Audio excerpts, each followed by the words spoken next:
Ariana Grande, Miranda Cosgrove, Dan Schneider, like, this girl just spilled the beans on absolutely everyone, and I am here for it. I just recorded over half of this video before realizing that my mic wasn't actually recording anything. Anyways, hello, my name is Lyla, and today I am going to be reviewing I'm Glad My Mom Died, So You Don't Have to, but you most definitely should read this book because this may just be the best book I have ever read. I was super skeptical to read this book, just like you might be, because of the amount of celebrity books that are being printed in today's world, and some of them, actually quite a lot of them, are not even written by the people themselves, and it frustrates me so much that all these low quality trash books are being printed today. So I kind of fell for the stereotypes and I was really skeptical. I was like, should I read this? No, it probably isn't even been written by her. It might not be that great, but I was wrong. Based off of the interviews I've watched, based off of the other research I've done, definitely seems like it is written by Jennette, and it is just absolutely incredible the way she details and documents her entire life from childhood to stardom. The cool part about this book is that it's both extremely entertaining, but it's also extremely educational and informative. And I think this book should be taught in schools because it's that good. Now, the entertaining part, she drops so many famous names in this book casually as if they're another person on the street. I mean, how can this book not be entertaining? It is literally the memoir of a famous celebrity who was surrounded by other celebrities who are now some of the biggest names in the industry, and she had one-on-one relationships with them, and so she can give us more insight into Hollywood than Hollywood itself. And that's why I think it's one of the coolest books, and I don't know why I haven't seen anybody else reading this in real life. Probably people have, maybe they just haven't talked about it because it is an odd name for a book, but people are a little bit skeptical to read this because they think it's just about her mom when it's not. It's actually about Jennette's whole life. Her mom is there because her mom played a major role in her life in making it absolutely miserable for Jennette. But I think the other stuff in it, all the celebrity tea and just the fun stuff that you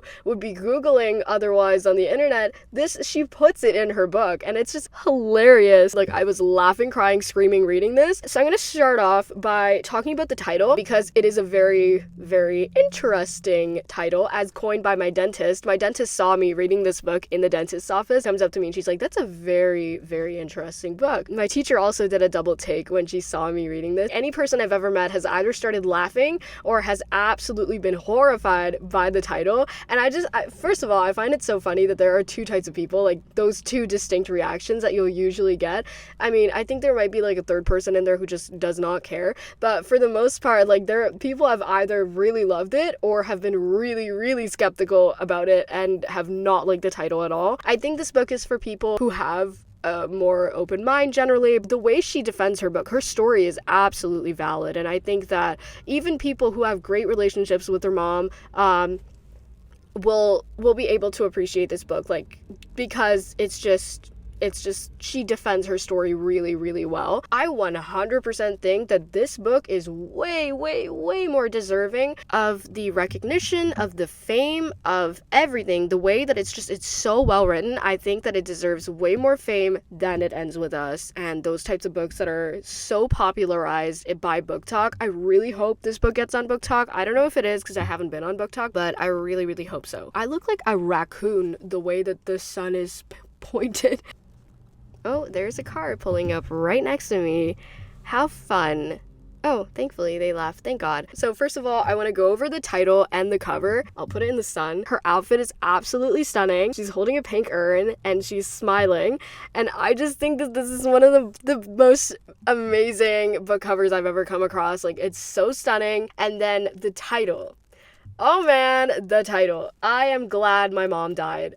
It immediately captures your attention, right? And she did that on purpose. According to an interview with Jennette, she said that she was looking for something that was extremely eye-catching, and rightfully so, right? Because, I mean, she spent so long working on this memoir, and it's so extremely well written. If she were to name it something like The Life of Jennette McCurdy, like, it doesn't have the same ring to it. And honestly, for her life, I think this title is extremely well fitting. The experiences that she had with her mother are probably really foreign to 99% of us, even though some of us are able to relate to these. They're just absolutely extreme. So the title itself, very striking, but also, according to Jennette and another interview or podcast or thing that I watched, I can't remember, I'll link it if I do find it, she would never have named her book this if she didn't actually mean it. While she said this, she also said that she's coming from a place of extreme dark humor.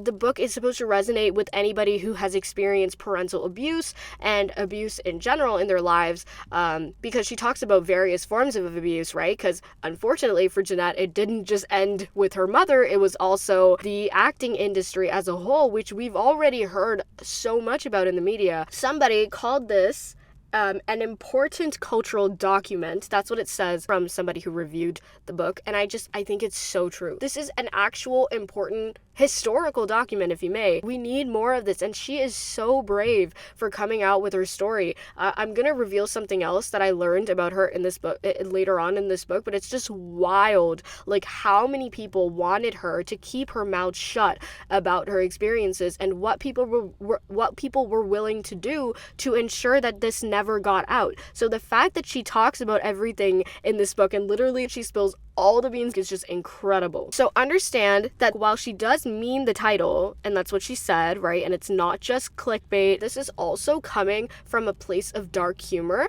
And I think that's typically where we get the best humor from, right? If you look at people like, I think it's Howie Mandel on America's Got Talent, Britain's Got Talent. I think he's talked about this too. But in general, you'll see this theme a lot in the media and in society where we typically use our pain and a lot of darkness in our lives to often come up with some of the best forms of art, some of the best works. You look at the Joker, his story this relates to, I'm getting off topic here, but you get what I mean, right? Dark humor usually makes for really good entertainment. And so she was kind of playing off of that, and I'm so glad that she was able to do that and that she's able to convert her traumas and her horrifying story and her horrifying experiences into something that other people can take lightheartedly. And the fact that she can joke about this today, I love that. I think it just shows her growth and her healing. The other side of this book was educational. Jennette talks about everything from parental abuse to her eating disorders, anorexia, bulimia. She had OCD growing up and she didn't know about it. And then additional abuse within the acting industry, as she also name drops, which I'm gonna talk about later on too. And then even after the acting industry, more and more was being revealed, even after her mom's death. I think she's trying to emphasize in this book is that her mom left such a significant, indelible mark on her that even when she died, must I remind you, her mom died in 2013, so it's been 10 years since her mom has been dead. But Jennette had so much to heal from. This book is super easy to follow along, but what I really love about the writing style and just what makes me feel like Jennette is so smart and we're finally seeing the rest of her talents outside of the acting industry is that she wrote this book from the perspective of both her child self, but also her adult self. And that's what's really cool because those two perspectives are intertwined throughout the book, and it makes it super easy to follow along. Typically when she's talking in her child voice, she also uses her adult voice to throw in like footnotes sort of about the psychological experiences or what this means psychologically, and she has like a really deep understanding of the psychological processes behind what she was saying to you. And I think that's really cool, how instead of just presenting it to us from the perspective of her adult self, like, oh, this happened in my life, my mother sucked, she did that to me, she did that to me. No, she takes us through it from the perspective of her child self to show us like what it really felt like. Really truly helps her put us in her shoes when she was growing up, and it really makes you understand her story and then resonate with it. So in terms of writing quality, that's what I'm talking about, right? She's an incredible writer, and I'm so excited to like see if she writes anything else. So the book starts off with Jennette being in her childhood home, and the living conditions that she describes of her home are absolutely atrocious. This is like the true rags to riches story. I have no idea how she got out of that house house unscathed. Well, not unscathed as she documents, but you get what I mean. It really opened my mind to just what people are going through in their daily lives, and how like you truly don't know what people are going through. This is a spoiler alert, by the way. Her mom was a huge hoarder, and there was absolutely no space in their house. It was just like basically a full junkyard where her 3 other siblings were living. So 4 kids, 2 parents, plus the grandparents. That is a huge full house, and the house was definitely not big enough for that. She describes sleeping on yoga mats, literally yoga mats, every single night. There being mold in her shower. They had beds, but they were so crammed and full that she literally could not sleep on anything. There was junk and garbage everywhere in her house. She was basically living in a garbage house. I feel like that like really sets the scene for what Jennette's childhood was like, and I really feel for her at this point. She then goes on into how her mother forced her, emotionally manipulated her into becoming an actress. She went from, being a child to being a paycheck for the house, basically. That is what Jennette became. She was their family's paycheck, and she remained the family's paycheck, going to show just how exploitative her parents, specifically her mother, truly was. She talks about going into the industry at just 6 years old, which is absolutely crazy to me because I remember playing with Barbie dolls at that age, and she was out there working like an adult. And she also describes, like, in order to do this, she was waking up at like 4 a.m. to go to shoots, and then she would start filming at 5 a.m. and she would spend hours and hours and hours on set. And she would also be doing schoolwork on the set simultaneously. So she was working a job and she was doing school full-time at the age of 6. And this was for like guest roles. She didn't get a proper official role, like a recurring series regular role, until she was, I believe, 13 years old, or like when she became a teen. So all those years in advance, from 6 to like 13, she had just had that same psychotic schedule, but she wasn't actually being paid for it, and she wasn't really receiving any results. So she was not famous at this time. She was not financially stable at this time, but she was still working harder than most grown adults are. That is beyond child labor. That is beyond emotional manipulation. That is full-fledged abuse. She also describes her experiences with immaculate detail. I don't know how she remembers all of this. I feel like with trauma, there's either you don't remember stuff, like your brain tries to, cut out those moments, or you remember it in extreme detail, which I think is the case in Jennette's story, because sure, some of the details might be off, like it's been so long since she experienced these things, right? But you can just tell, like, oh wow, this person is speaking so authentically about this experience because they went through it. And the cool part is that her life only gets more and more and more interesting as she gets older, and it's like there's never a dull moment. So then we get to iCarly, and this is a new phase where there's a lot of crap in her life, and then there's also some good in her life, thankfully, like meeting her co-stars. She talks about Miranda Cosgrove and her friendship with her. Even though her family really was not there for her, she found solace and comfort in her friends, and I'm so glad that she did. Because she talks about really beautiful, healthy friendships throughout the story. Like Miranda Cosgrove, I'm so happy that what we were seeing on screen, that chemistry online, what also translated to their friendship in person. Obviously, I know that some other names, Ariana Grande and Jennette, did not have the same relationship, but I feel like I need to park the car somewhere else because I'm just in the dark right now. This is funny. So in some ways, when she gets to iCarly, her life does get better, right? She finally has solid friendships. She also has a series regular role, which means that she had more financial stability. She had fame. I think that's the biggest thing. She now had her own fan base and people who were rooting for her. But then we also see the crap that comes with that, like all of her horrible fan encounters, stalkers. She also talks about the creator. What I find really interesting is that she doesn't mention Dan Schneider by his name, not even once in the book. Everybody else, yes, she even drops Taylor Swift's name in the book, but she does not say Dan Schneider. She always refers to him as the creator. I think she's trying to give as much of a holistic account as possible.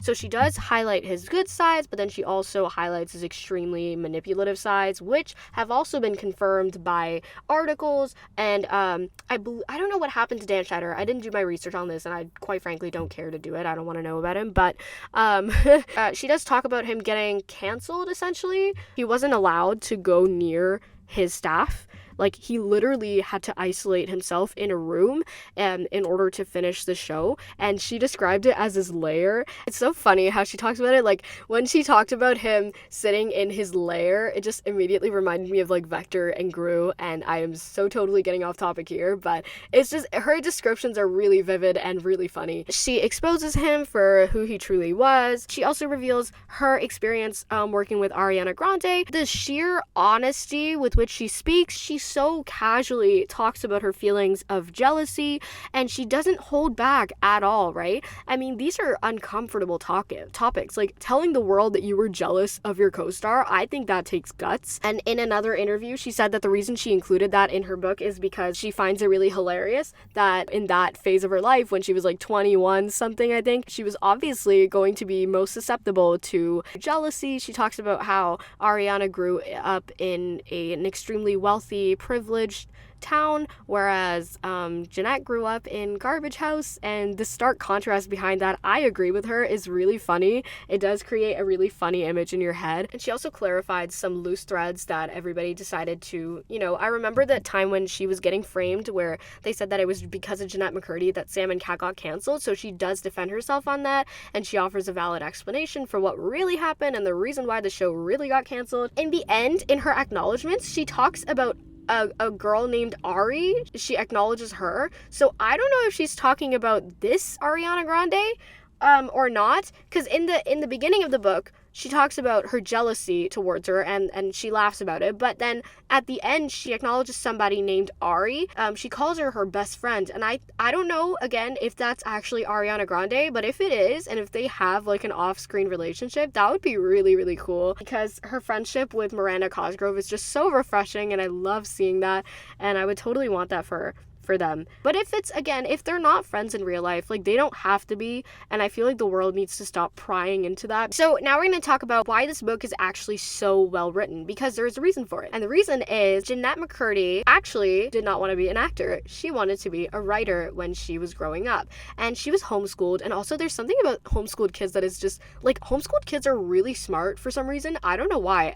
Every homeschooled kid I've ever met is insanely talented, always good at something, and really smart. I don't know why. I kind of wish I was homeschooled. But anyways, she talks about how she wanted to become a writer when she was growing up. I think she was just more interested in being behind the camera. She was always into writing, directing, producing. She is really good at acting, and she also had a singing career, which I didn't know about, which is wild, and her voice was beautiful. So it just goes to show that she, even though she was able to do everything, she's extremely talented. There is a kid staring at me. Or no, it's not, never mind. Just because she's able to do everything doesn't mean that she wanted to. Now that kid is definitely staring at me. Yeah, that was weird. So it just goes to show that, like, the true talent that lied with Jennette was that she really gravitated towards writing when she was younger, and now she's finally experimenting with it. True talent is true talent. Obviously, she didn't get enough time to write and truly pursue what she wanted to pursue when she was younger, but she's doing it now. That talent never evaded her. Like, she's still that same person. She can still write, and now she's just going about her life the way that she wants to. I heard her essays have been published, and this book itself is literally #1 on so many book lists. I think it's a New York bestseller right now, but I really hope it does get on Book Talk the way that it ends with this did. That is why this book is extremely well written, because it's so well written that I was definitely surprised at the quality of writing, and I was like, oh my goodness, did she actually write this herself? You wouldn't expect that from an actor, from somebody who spent their whole life acting, who has been so heavily dedicated to that career, but it just goes to show that she's extremely talented. At the end of the day, you need to pursue what brings you the most happiness, because now what she's doing is truly making her feel content. I guess that's another lesson that you learn from this book. It's not just her mother who took this writing opportunity away from her. Her mother said that you're not allowed to write. Her mother actually threw a fit and started screaming psychotically, and did a bunch of other stuff that caused Jennette to continue pursuing acting, even though her mom was well aware that her child wanted to pursue a career in writing. But it didn't just end with her mom, unfortunately, because on Sam and Cat, when she was offered the opportunity to direct an episode, and she was super excited for that, like that was the incentive, that was the reason that she continued acting on Sam and Cat, even though she absolutely despised acting, despised fame by then. The only reason she was continuing was because she knew she was going to get that opportunity, right? And then that opportunity got taken away from her because, according to the producers of the show and the other heads, including Dan Schneider, there was somebody on the show who said that they would quit if she led an episode. And it goes to show, like, it didn't end with her mom.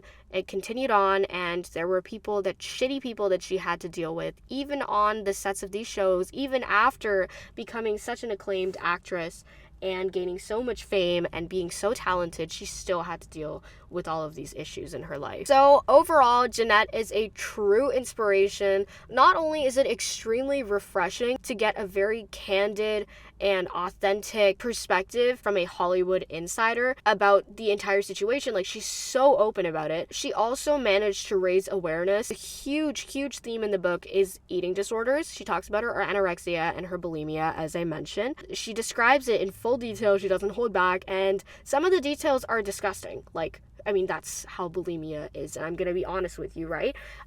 Like, it's just, she constantly talks about vomiting and her whole experience with food, her relationship with food. As someone who hasn't experienced anorexia or bulimia or any eating disorders, at first I had no idea how to comprehend it. Like, I genuinely just had no clue what she was talking about. But gradually, as she went into the story, I started to understand. I guess my brain started to put two and two together. It's such a common issue in today's society. And so I'm so glad that she introduced me to this topic, because it's so scary now that I've read her book, and just in the extreme detail that she does provide, it astounds me, like, how big of a problem this truly is. I feel like the term eating disorder is thrown around in today's society so commonly, and it doesn't get the recognition or attention it deserves. It can become super severe if not treated. Just as Jennette documents, like, her recovery has been absolute hell and still is. She's still going through that. She still deals with issues to this day, even after she's healed. It never stops. You know, the healing journey never truly ends. I think she's still definitely dealing with that stuff today, and it just goes to show, like, the impact her mom had on her life, where even though her mom has been dead, she's still dealing with all these issues after her death. So overall, there is so much that you can learn from this girl. Even if she didn't want to, she was able to do singing, acting, dancing, writing. She's incredibly smart. All the while she was dealing with extremely shitty stuff in her life. Severe mental illnesses, anorexia, bulimia, OCD, abuse, trauma, so much pain, physical, mental, emotional, grief, and just, I have never seen anybody go through what she went through in her life and come out and be able to produce such an incredible masterpiece. And she is only 30 right now, so I'm super excited to see where she goes from here, and she has my full support. And she also helped me understand the drinking problem in Hollywood a little bit better, because there are lots of stereotypes about Hollywood, and, you know, everybody's drinking, everybody does drugs there, but now I kind of understand why. She also does talk about her alcoholism, which was quite extreme. She did have a major drinking problem. I didn't know how bad it was for her, like, and it also matches up with other celebrities. Like, just a few days before I'm making this review, Cole Sprouse came out with a podcast interview with Steven, this famous podcaster dude, and he talked about his experiences with his mother. And what I found so interesting is they both Jennette McCurdy and Cole Sprouse mention the same issues. They both talk about their moms being narcissistic, and that's what I found really interesting. They don't highlight mental illness. Oftentimes, for behavior to be this psychotic, you would resort it to mental illnesses and be like, oh, these people weren't in their right minds, but they aren't calling it that. They're saying that these people were narcissistic, and that this abuse and everything they experienced in their childhoods came from a place of narcissism And that's really scary to me. Yeah, it's funny. That's the exact word both of these actors used. And the second thing they both mention is that they're both grateful for the financial stability that their careers offered. So even though they say that it was horrible Hollywood, it really takes a lot away from you, and fame and all of this stuff, they also did mention, both of them, that they are grateful for the financial stability that this career offered, which just goes to show that I'm so glad that their thinking has evolved, and that they can be grateful, but they can also address that, hey, what happened to me was not okay, and I really hope that this doesn't happen to other people in the future. And that's why books like this are so important. It made me even more grateful for my life, even though I've had shitty experiences too. This book has made me feel so much more grateful for my childhood and for the things that I have in my life. So just overall, incredible book. I'm so glad I read it, and I honestly hope that you read it too. Don't let the title fool you. Don't let the title hold you back. This is incredible and you will love it. Thank you guys so much for watching. Please subscribe if you want to see more, because I'm literally so close to 1,000 subscribers and I am so tired. You guys are the reason I started reading again, and I'm so grateful for it. And I will hopefully come back with another book review. I think I'm gonna do The Handmaid's Tale and 1984 next, just because those are really interesting too. Yeah,